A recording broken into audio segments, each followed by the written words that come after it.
Halo teman-teman dan Bapak Heri Santoso selaku pengampu mata kuliah epistemologi. Saya di sini akan menjelaskan mengenai em, tiga masalah penting yang perlu dibahas, yaitu isu epistemologi Barat. Dalam hal ini saya mengambil epistemologi Prancis, dan kedua adalah aliran epistemologi, dan yang ketiga adalah corak epistemologi. Em, Pertama-tama, saya akan petakan dulu permasalahan yang berkembang di Prancis berkaitan dengan epistemologi. Dan persoalan pokok epistemologi secara umum adalah apakah manusia itu dapat mengetahui dan melalui apa manusia mengetahui, kemudian bagaimana manusia mengetahui. Mengenai persoalan yang pertama, terdapat pandangan yang meyakini bahwa manusia sama sekali tidak mungkin mendapat pengetahuan. Namun ada juga pandangan yang menyatakan bahwa kita tetap mungkin mendapat pengetahuan dengan berbagai metode yang bisa kita pertimbangkan. Artinya ada dua pandangan umum, yaitu yang sanksi terhadap kemungkinan manusia untuk mengetahui dan yang mengafirmasi kemungkinan manusia dalam mengetahui. Dan mengenai persoalan yang kedua,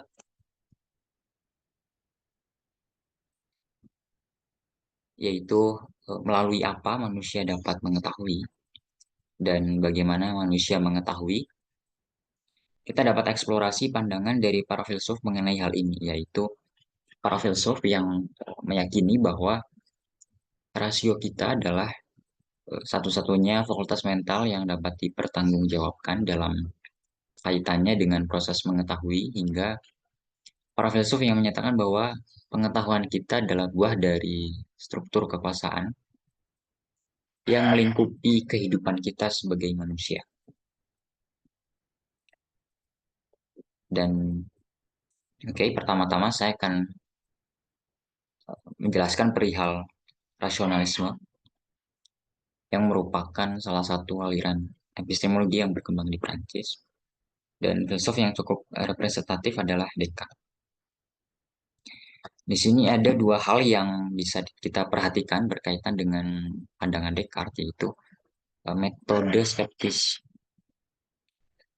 metode skeptisismenya dan kenyataan bahwa Descartes menghendaki keniscayaan pengetahuan atau pengetahuan yang tidak dapat terbantahkan sama sekali. Berkaitan dengan yang pertama, skeptisisme Descartes ini bukan skeptisisme absolut, bukan skeptisisme yang sama sekali sanksi terhadap kemungkinan manusia untuk mengetahui. Tapi skeptisisme Descartes digunakan sebagai alat bagi upayanya eh, mendapatkan cita-cita untuk memperoleh pengetahuan yang niscaya. Jadi skeptisismenya digunakan sebagai metode dalam dalam proses mengetahui.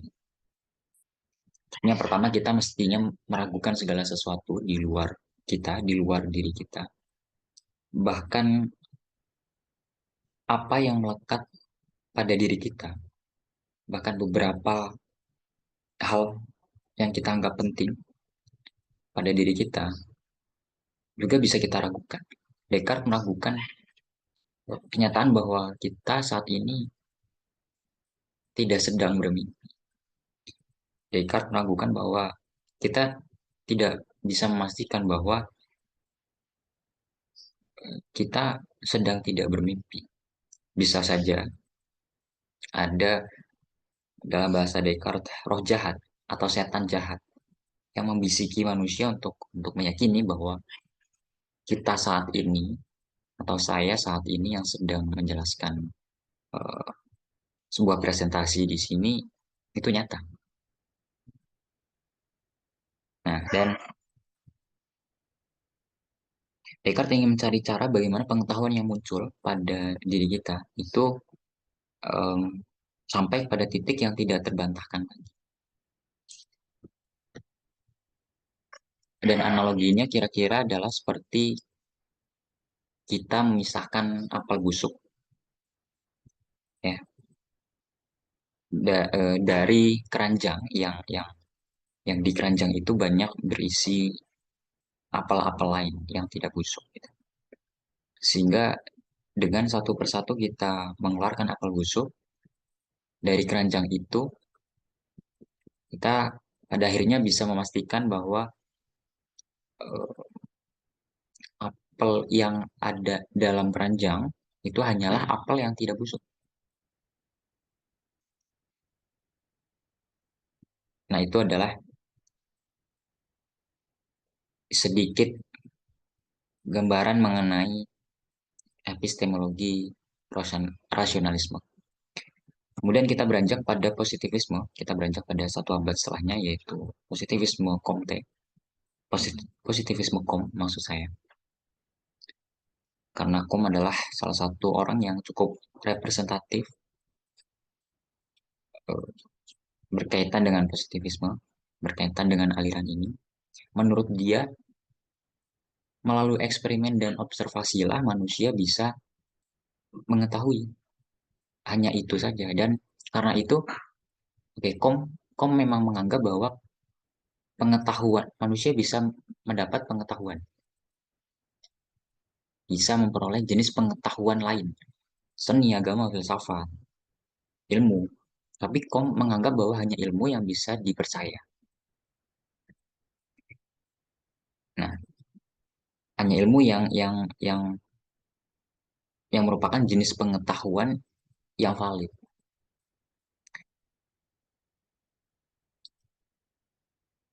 Kemudian em, melalui metode eksperimen dan observasi ini diharapkan manusia bisa em, memperoleh pengetahuan yang bersifat niscaya. Konsekuensinya tentu dari epistemologi ini kau menekankan sikap ekstrim ya dan ini bukan merupakan sikap yang bijaksana setidaknya menurut eh, pandangan filsuf-filsuf setelahnya seperti intuisionisme, kemudian strukturalisme dan poststrukturalisme. Kemudian kita akan berangkat ke intuisionismenya Bergson. Di sini Bergson membedakan dua kekuatan, ada kekuatan inteligensi dan kekuatan intuisi. Kekuatan inteligensi bagi Bergson tidak mampu mengantarkan manusia untuk um, mendapat realitas yang sesungguhnya.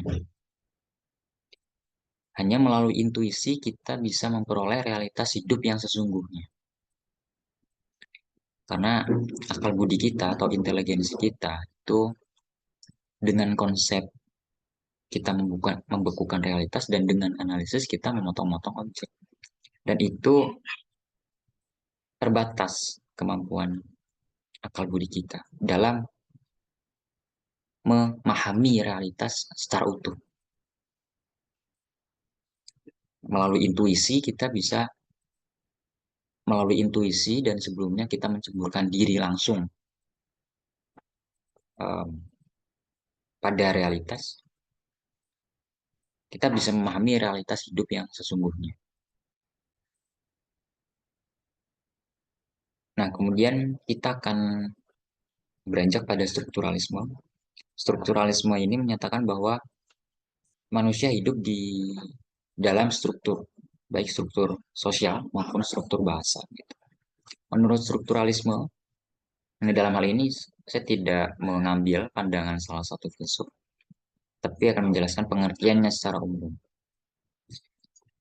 Struktur menurut aliran ini bersifat konstan, tidak berubah-ubah. Dan bahasa menjadi objek analisis yang kuat ditemui dalam strukturalisme. Artinya bahasa merepresentasikan realitas hidup manusia. Manusia bisa memperoleh pengetahuan karena adanya struktur-struktur itu. Tapi aliran ini kemudian dikritik oleh post-strukturalisme, terutama oleh Foucault, yang menyatakan bahwa struktur sebetulnya berubah-ubah, tidak bersifat konstan. Em, ini terlihat misalnya ada episteme atau pengetahuan zaman pada masing-masing masa, pada masing-masing zaman, di setiap tempat, di setiap wilayah di dunia. Dan poststrukturalisme ini lebih condong pada eh, relativisme. Dan perlu ditekankan di sini, baik strukturalisme maupun poststrukturalisme itu selain merespons positivisme, dia juga mengkritik modernisme yang gagal dengan dibuktikannya adanya Perang Dunia Pertama dan Kedua.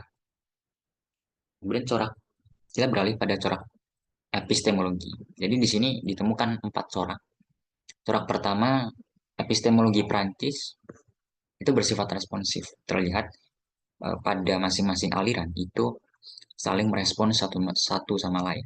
Rasionalisme direspons oleh positivisme, direspons lagi oleh intuisionisme, hingga poststrukturalisme. Dan epistemologi Prancis ini juga menekankan sikap ekstrim. Dan sikap ekstrim ini bisa dipahami karena eh, alasan yang ketiga, yaitu tradisi kritis masyarakat Prancis. Masyarakat Prancis sangat menekankan kritisisme. Terbukti dari setiap aliran yang muncul dan berkembang di sana itu terus dilakukan revisi dan perbaikan, terus dilakukan dialog dan dialektika dari masing-masing pemikir, dari masing-masing filsuf. Dan kritisismenya berkaitan dengan corak yang keempat, yaitu menekankan abstraksi yang kuat. Jadi mulai dari rasio, intuisi, dan struktur, itu menuntut menuntut kemampuan manusia untuk menghasilkan abstraksi atau em, proses berpikir yang kompleks. Dan itu adalah 4 corak epistemologi yang saya temui di masyarakat Prancis. Dan ini adalah daftar pustaka yang saya gunakan. Beberapa saya gunakan buku dan sisanya saya gunakan jurnal. Demikian presentasi dari saya. Terima kasih.